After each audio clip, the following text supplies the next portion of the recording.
when you originally got the diagnosis of the strain, did you think that you would be here, honestly? No, to be honest, no. Given that it was so late in the season, obviously with the left flexor strain, those are tough to come back, but we never gave up on it. I feel like, conversations with the doctor and the training staff, they told me we were going to be no throw until I was asymptomatic, and after that we will just address it as good and possible as we can. And once I felt no pain, we started the build up to see if it was possible to be back at any time during the playoffs. Do you feel yourself prior to the injury, like right now? Yeah, I only took 10 days off of no throw, so I feel like I didn't lose a lot. And with 3 lives, I was 88, 91, dropped down a few times, and I thought they were pretty competitive at bats. And obviously with the magnitude of these games and how prepared I am, I think I'm going to be fine.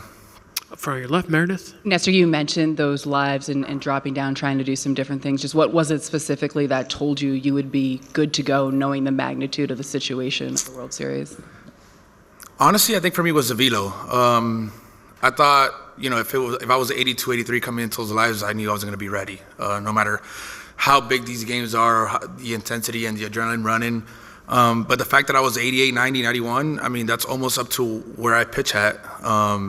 Obviously with, like I said, the intensity here and how big these games are and what they mean. 92 and 93 aren't far reach, and that's where I pitch at. So I think that's kind of what gave me the go. How do you expect to be used, and how much can you give them? We spoke about it. I think the obvious here is I'm coming out of the bullpen, and lefty-lefty matchups are going to be the best, I guess, runways for me. I think 1 inning is what we're looking for. It might be 2 ups where I faced somebody in with 2 outs, get that out, and maybe come back for another hitter or 2. But I'm ready for whatever's needed. I think once I'm out there and once I throw my first pitch, everything all the jitters will go away, and the excitement will just kick in, and what I've done and prepared for my whole life and this season will take over. A bit further to your left, Ron. How did Booney and Matt break the news to you? About being on the roster?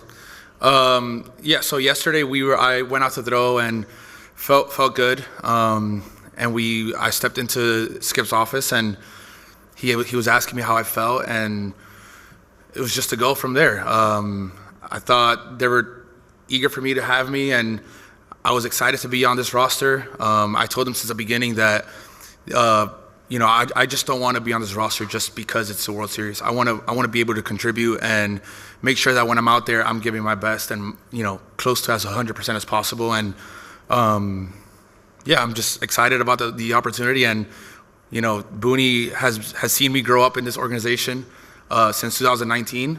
And I think he's very excited for me to be in this situation with him. And, we hugged it out, and that was it. Who were the first family people you called and told? My parents and my wife. They're here in LA with me. As soon as I got back to the hotel, I broke them the news, and obviously they were happy. Regardless of I guess, my decision, they're supportive of what this means to me, and what this means as to a competitor and a baseball player. I think as little kids, everybody wants to be in this scenario, and I had the opportunity to do it, and I'm here. Go to John in the second row. Obviously, Rizzo's playing with a couple broken fingers. You're coming back from this, and the Dodgers have their own stuff. But how much did you notice just the connectivity, the connection with all the teammates? Everyone noticing what you guys were pushing through, what you guys were working to get through as you were doing the work you had to do to get on this roster.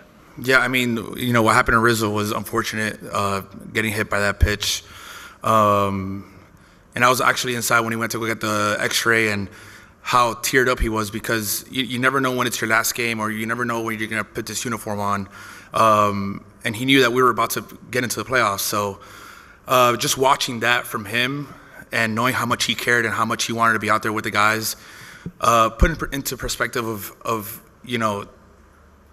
I'm relatively young for this game. Like, I'm 29 years old, and I feel like I still have a lot of more years to give.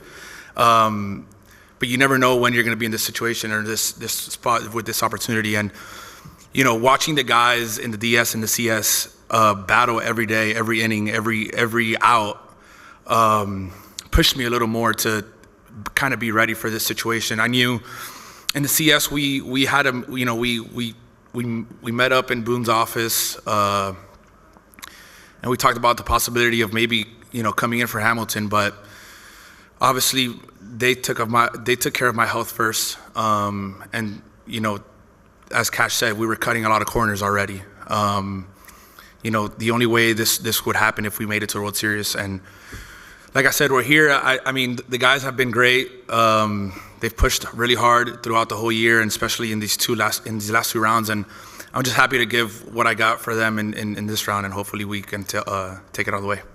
Fourth row on your far left, Nestor. Mark? And Nestor, you mentioned the lefties that they've got. Just what do you think about the possibility of coming in a World Series game to get Ohtani or Freeman or those guys out?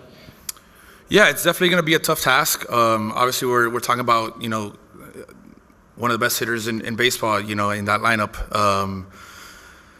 But I think it's not uncharted territory for me to face lefties and get them out. I think throughout my whole career, I've done that pretty well. This is just another game for us. Knowing what's at stake, knowing how magnified these innings and these pitches are going to be. But I feel like we've all prepared for this moment, and it's going to be a moment that we're all going to cherish, and we're just going to go out there and give it our best. Other questions for Nestor? On the fourth row, yes. Was Fernando Valenzuela somebody that you were aware of growing up? Were your parents fans or anything like that? Just what do you know about him?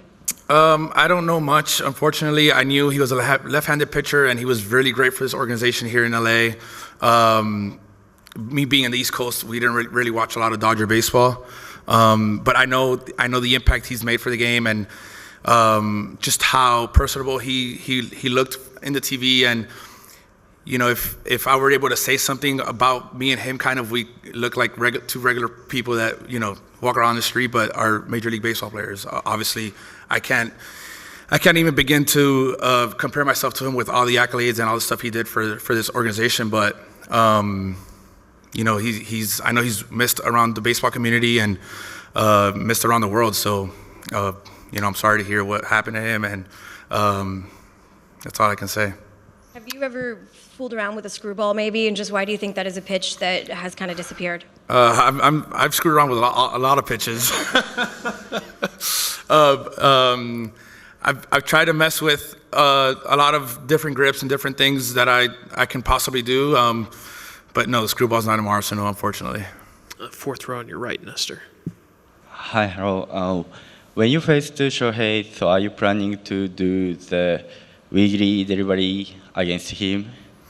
Yeah, I'm planning to do everything I have and everything I got.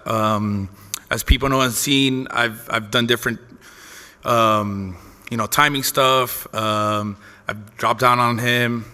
Like I said, he's a really good hitter. It's gonna take all of my efforts and all of my ability to get him out. And when I do face him, and when I face him, I'm gonna try and strike him out every single time. Good. Meredith up front. Hey, Nestor, you've watched a lot of Garrett Cole starts. What tells you that he's locked in and has his best stuff, and how would you describe him on a start day? Yeah, it's funny you say, because every time I see him in a room by himself, looking at a computer and writing down notes, I know he's locked in. Other friends of mine and people that I know ask me about, hey, how's Garrett like? And I mean, what he does and the way that he prepares makes him who he is. Obviously, he's got the talents. He throws 100. He has 4 or 5 pitch arsenal, which he commands and does real well. But I mean, he's just a different animal when it comes to big games and the way he goes about his business. He studies the game. He studies at bats. He studies swings. He knows percentages. When he's out there, he's just not competing. He knows what kind of percentage he has on throwing this pitch and making you out on this pitch. And if you slug this ball or if you don't slug this pitch, it's impressive to see. Honestly, it's hard to describe in 2 minutes what he does, but since I've been here since 2021, that I've been teammates with him. What I've said the most about him is that I respect him so much because no matter the amount of dollars that he's making, he wants to win every single game, and he wants to make everybody around him as good or better than him, and that's what I respect about him the most. Walking over here, that's what he was doing.